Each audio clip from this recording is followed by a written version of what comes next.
Olá, amigos.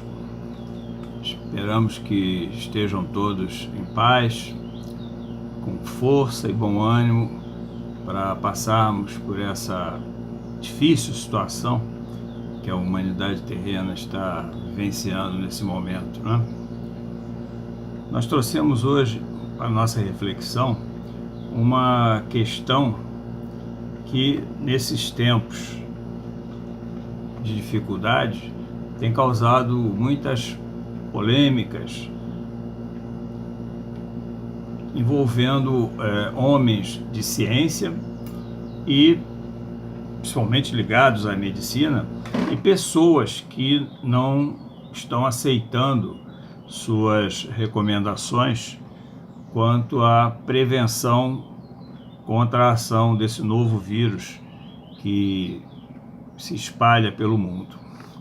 Essas pessoas se recusam a seguir as diretrizes traçadas pela medicina, inclusive afrontando organizações internacionais que há muito se dedicam a pesquisas nesse campo, organizações da própria medicina do país e até os poderes constituídos da República são afrontados pelos negacionistas.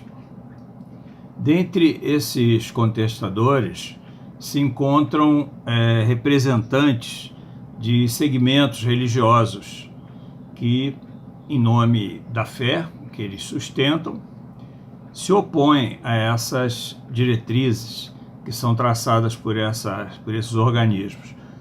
Alguns o fazem por simples desconhecimento, por não se atualizarem, e outros por motivos inconfessáveis, que nós já conhecemos sobejamente. Insuflam, então, esses representantes religiosos, os seguidores de suas seitas, de seus templos, a desobedecerem essas normas de prevenção, que são normas adotadas em todas as partes do mundo, por serem, no momento, o que nós dispomos para mitigar os efeitos desse vírus. É o que temos por hora. Então, temos que nos abraçar a essas diretrizes, né? E tentarmos evitar os seus efeitos. A consequência é que o nosso país já é um dos que mais casos de contaminação apresentam e marcha para ser um dos últimos, se não o último, a conseguir sair dessa situação e retornar ao que está sendo chamado de novo normal. Porque quanto mais nós demorarmos a nos conformarmos com a situação e adotarmos as medidas que são as possíveis para mitigar os efeitos dessa pandemia, mais nós iremos demorar a retomar a nossa normalidade, a normalidade da nossa vida. Isso é que, infelizmente, essas pessoas não conseguem entender, não conseguem aceitar. É preciso, então, que todos nos conscientizemos de que a ciência, através da medicina, é o único instrumento que nós temos para nos defender e que nos oferece chance para nós minorarmos o quanto possível o número de vidas que já estão sendo perdidas. É preciso, então, respeitar, né, meus amigos, e seguir as recomendações que emanam desses organismos competentes, nacionais e internacionais, sem que se faça uso da religião por questão de fé, por desconhecimento, ou mesmo, como eu disse, por interesses, que não se utilize da religião para descredenciar essas orientações, essas recomendações que esses organismos nos oferecem. As relações entre ciência e religião, elas, no curso da história da humanidade, elas sempre foram um tanto conflituosas. Esses conflitos vêm de longe. Temos inúmeros exemplos aí na história.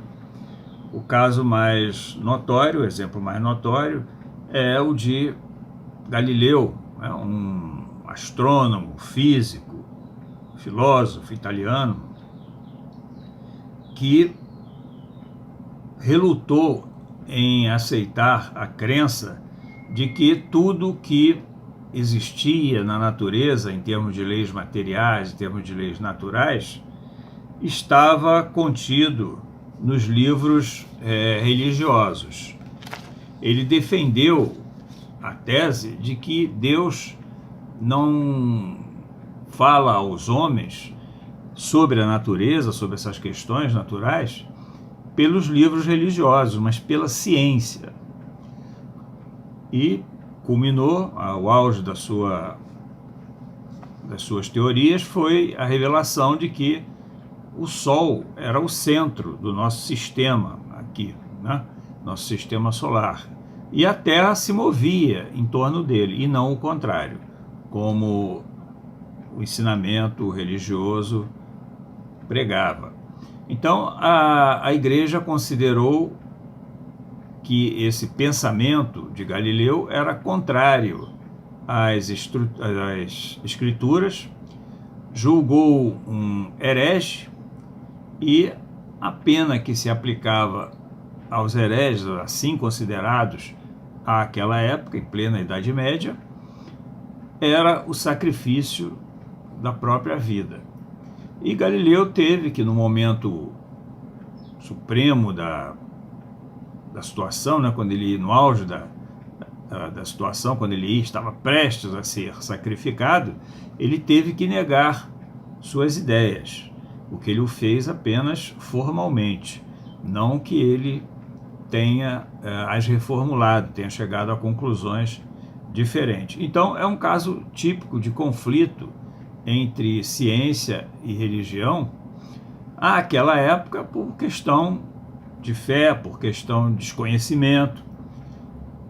E hoje nós vemos que já a tudo isso se agregou um outro fator, que são os interesses pessoais desses representantes dessas religiões, dessas seitas. Kardec explica no Evangelho segundo o Espiritismo, no capítulo 1, que não há razão para esse conflito. Ciência e religião, ensina o codificador, são duas faces da inteligência divina. Uma revela as leis que regem a matéria, as leis do mundo material, e outra revela as leis morais, necessárias para o nosso aprimoramento, para que nós alcancemos a nossa destinação final, que é a perfeição. E ambas podem coexistir sem contradições, sem que se contradigam, sem que uma tenha como objetivo eliminar ou desmentir a outra. Por quê? Porque ambas provêm da mesma inteligência, da inteligência suprema, que é Deus. E se Deus criasse uma para negar a outra, né? A conclusão é que uma estaria certa, correta, e a outra estaria equivocada. Ou seja, Deus teria se equivocado com relação a uma ou com relação a outra. E nós sabemos que Deus é infalível. Ele não se equivoca com relação a nenhuma questão. Todas as suas leis, elas são para sempre. Não precisam de correção, não precisam de modificação. Então, essa incompatibilidade que existia naquela época entre ciência e religião, e que hoje nós estamos, infelizmente, revivendo essa situação, ela é resultado, ela é criada apenas pelo homem. Ela não vem de Deus. Resulta do desejo do homem de que uma prevaleça sobre a outra, quando, conforme já dissemos, ambas podem coexistirem sem se contradizerem, sem se desmentirem, e ambas contribuindo para o nosso progresso.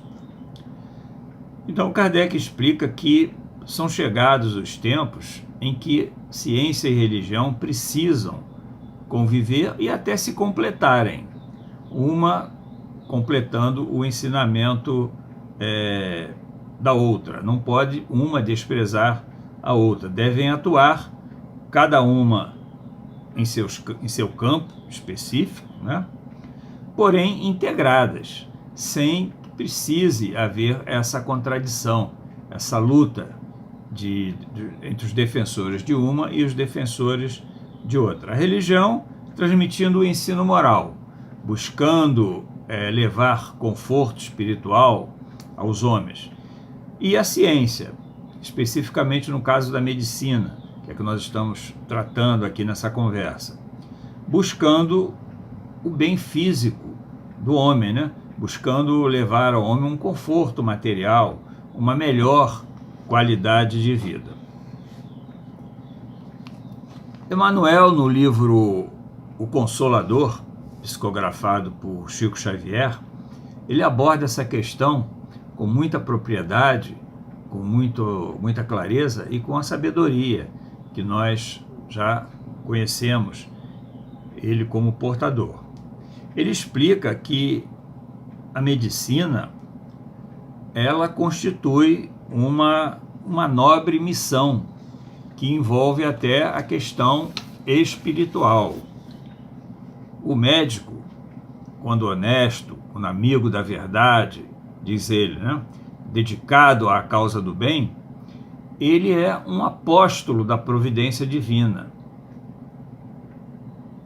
explica Emmanuel, e recebe dessa providência a assistência e inspiração, seja quais forem os seus princípios religiosos. Isso é muito importante, não é?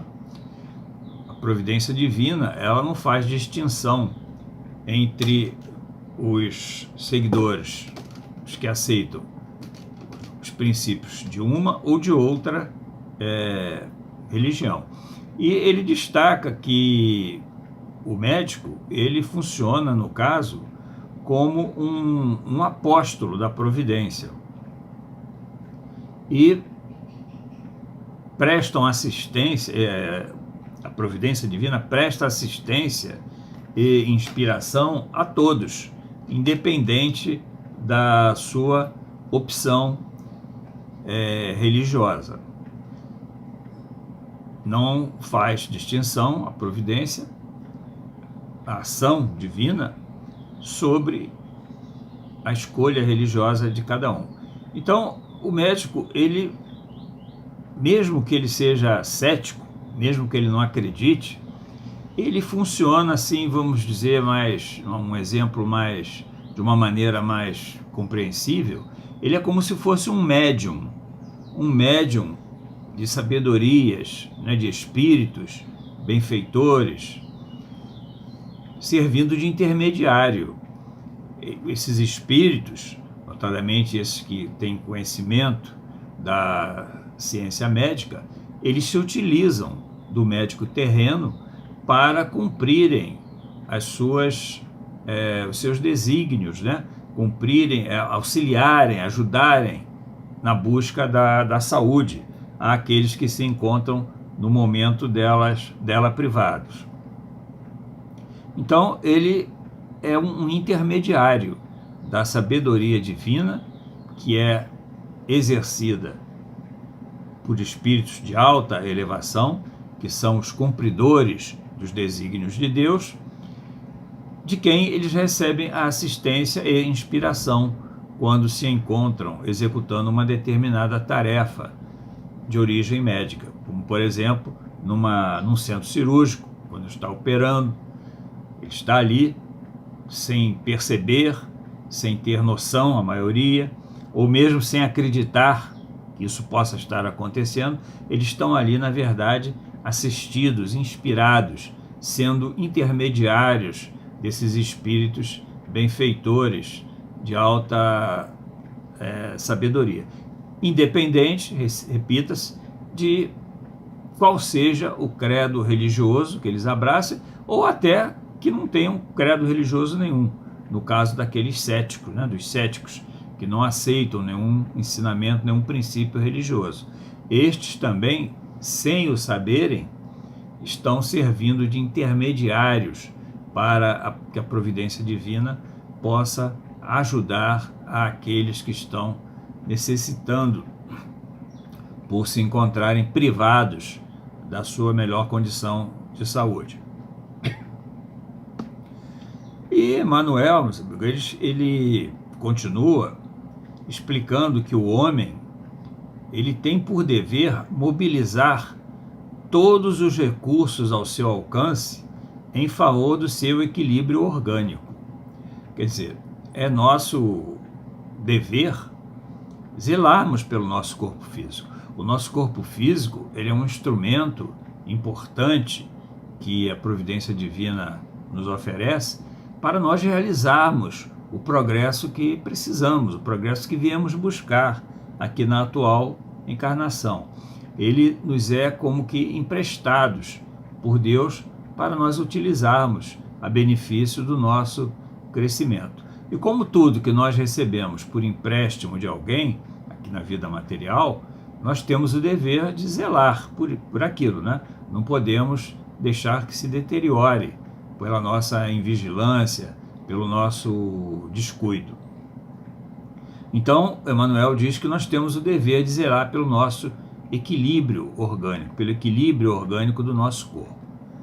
E por muito tempo ainda, os homens não poderão dispensar da contribuição da medicina, através dos médicos e das funções que lhes são auxiliares, como enfermagem, o farmacêutico, o fisioterapeuta, todos envolvidos nessa tarefa de preservação da saúde do homem, são verdadeiros missionários do bem coletivo, explica Emmanuel. E será necessário essa assistência, essa presença da medicina, até que o homem aprenda a preservar e defender o seu corpo físico, explica Emmanuel, conservando a preciosa saúde da alma. Então, é através da conservação da nossa saúde espiritual, através dos cumprimentos da lei de Deus, da prática do bem, principalmente da prática da caridade, que é o elemento único que é levado em consideração para o nosso ingresso no que Jesus chamou de reino dos céus, como Kardec explica isso, demonstra que Jesus assim ensinou no seu evangelho.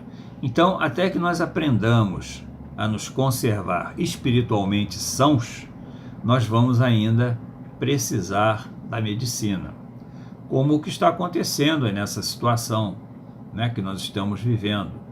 Isso não está acontecendo por acaso, nem por desejo de Deus de nos fazer o mal.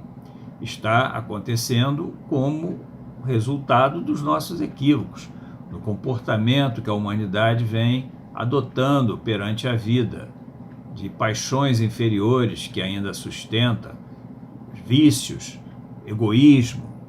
Tudo isso faz mal à nossa saúde espiritual. Então, a consequência é a enfermidade física.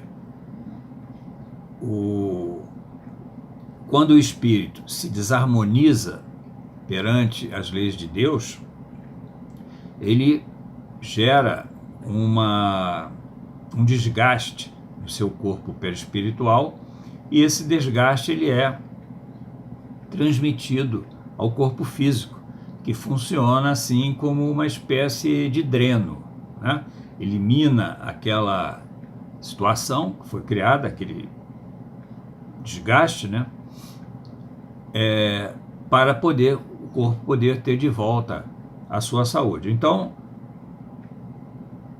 o fundamental para nós mantermos a nossa condição de saúde é mantermos a nossa saúde espiritual, a nossa saúde mental, como explica aqui Emmanuel. Enquanto nós não conseguirmos dominar integralmente essa recomendação, né, essa prática, nós estaremos ainda necessitados da medicina.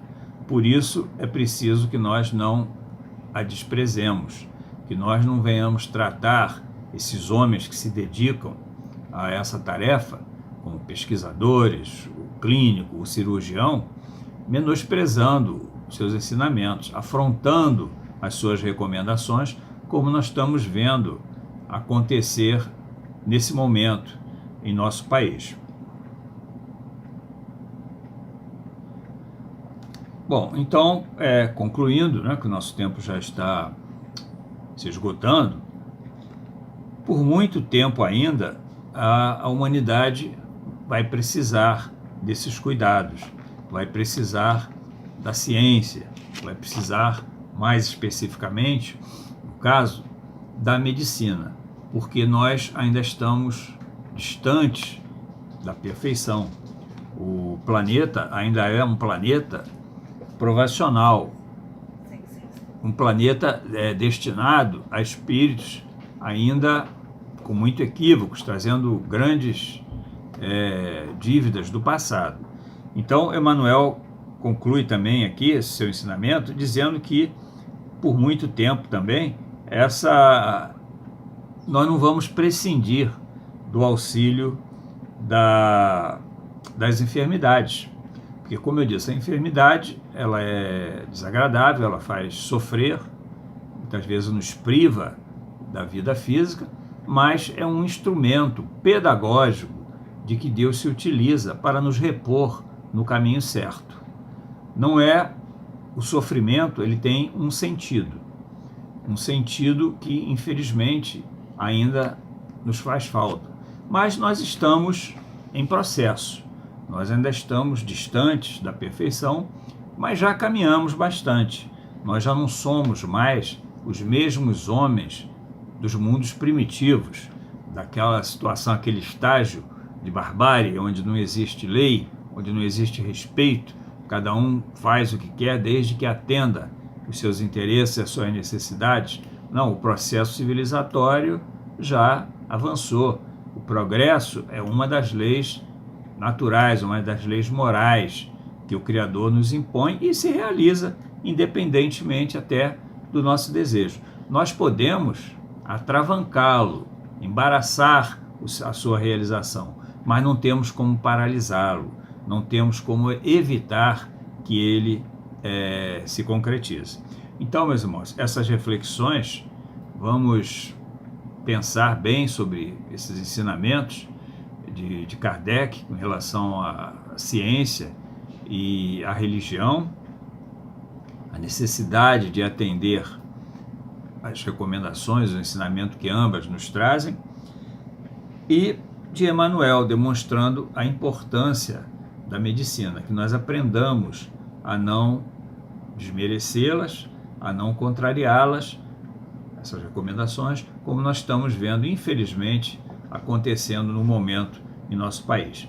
Mas temos certeza que, num determinado momento, toda a população, todos os que aqui se encontram encarnados, eles vão concluir, porque muitas das vezes, dizem os espíritos, é necessário que o mal se torne superlativo para que o homem compreenda a necessidade do bem. E isso vai acontecer, sem dúvida nenhuma.